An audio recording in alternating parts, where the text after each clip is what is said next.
Okay, so I'm going to give them their first food. I normally start with a little piece of hard-boiled egg yolk. So make sure that it's boiled right the way through. That's possibly like a quarter of a yolk. I'm going to mix that up in water, and it produces a really fine fine feed for the fry. Okay, so I've basically passed this egg yolk through this net, and I've been left with very, very fine, if I can zoom in, hopefully you can see some very fine particles on the surface there. There we go. Okay, the camera's focusing.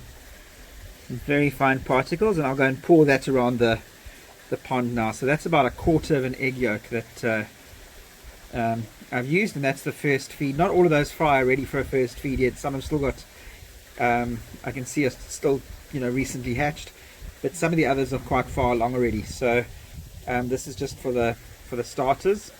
I'm also going to put a teaspoon of spirulina powder in the water as well, and that's just the first feed to make sure that they got something in their stomachs, those that want to feed already. Okay, now I'll just pour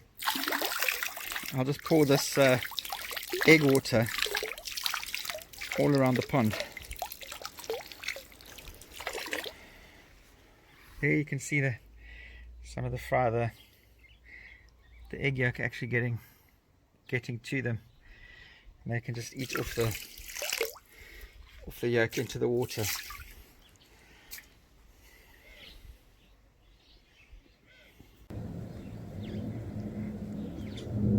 See how the egg yolk has basically created like a whole lot of food in suspension. It doesn't really float to the surface or sink, it just kind of hangs about in the water.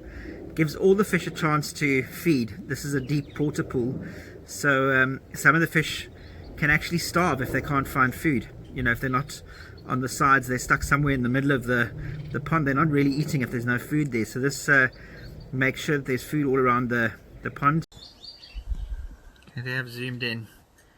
These are really, really tiny babies, and you can see them eating the egg yolk. Their stomachs go white as they fill up from the egg yolk.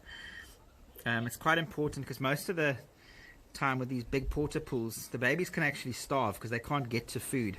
So this creates like a suspension in the water, and everyone can kind of get to the food because it kind of hangs around in the water for quite a while, not really sinking or floating. So it works ideally.